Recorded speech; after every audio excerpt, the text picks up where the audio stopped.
Apa hukum foto atau lukisan dan patung?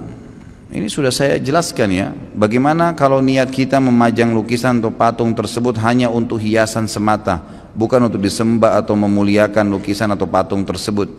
Jadi patung jelas diharamkan dalam agama, tidak mungkin boleh.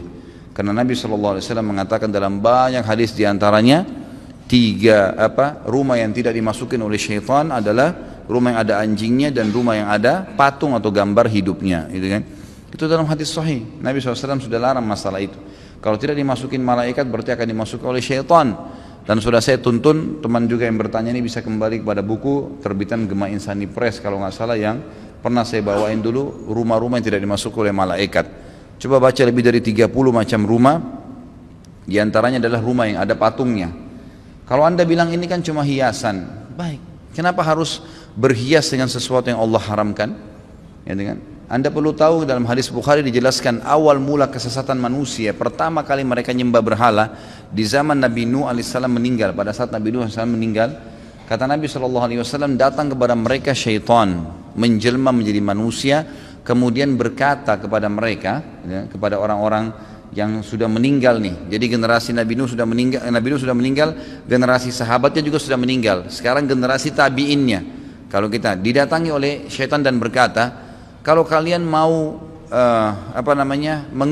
mengenang orang-orang soleh seperti Nuh dan teman-temannya, sahabat-sahabatnya, dan kalian juga bisa lebih rajin beribadah, buat patungnya, jangan disembah, nggak boleh sembah, itu syirik.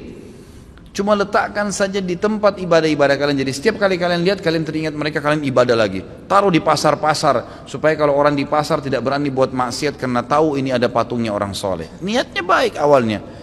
Lalu apa kata Nabi SAW? Ini hadis sahih riwayat Bukhari. Kata Nabi SAW, setelah generasi itu mati, syaitan datang lagi generasi yang masih mudahnya didatangin. Dulu ayah-ayah kalian tidak buat patung-patung ini kecuali untuk jadikan perantara dengan Allah. Karena mereka orang soleh, diijabah doanya. Bilang ke dia, patung itu baru ke Allah. Dilakukanlah oleh orang-orang tersebut, akhirnya sampai patung ini disembah. Awalnya begitu. Enggak kok, saya datang ke diskotik cuma mau tahu. Saya masuk ke tempat perzinahan cuma mau lihat ini bahaya. Kalau tiba-tiba kita meninggal, mati, lagian ngapain coba-coba lihat gitu. Nggak ada gunanya coba-coba dalam maksiat. Ya, ibadah memang benar. Ya, jadi saya sarankan Allahu a'lam untuk dijauhi gitu. Ya.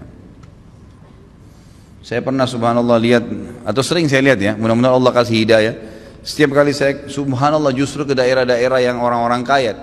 Setiap saya lewat di daerah-daerah yang luar biasa di Jakarta ini, saya diundang pengajian, hampir semua rumah mewah di depannya ada 2 patung pegang pentungan tuh. Untuk apa? Saya tanya, untuk apa kira-kira? Oh, untuk ngusir pencuri. Pencurinya bisa kencing di patung itu. Memang dia bisa gerakin pentungannya. Subhanallah gitu. Saya nggak tahu kenapa ya orang-orang ini bisa dikelabui oleh syaitan sampai sebegitu jauhnya gitu. Mungkin orang dikelabui syaitan dengan hal-hal tertentu, tapi kalau sampai pada hal-hal yang sangat kecil, patung disembah itu luar biasa gitu. Batu dijadikan jimat, ditaruh, ini bisa berikan kamu ini, berikan itu, dipercaya ditaruh. Gigi buaya lah, apalah, macam-macam yang tidak masuk di akal. Gak ada guna-gunanya. Orang beriman kepada Allah Azza wa Jalla langsung minta kepada Allah. Allah pencipta langit dan bumi, mampu mengerjakan apapun.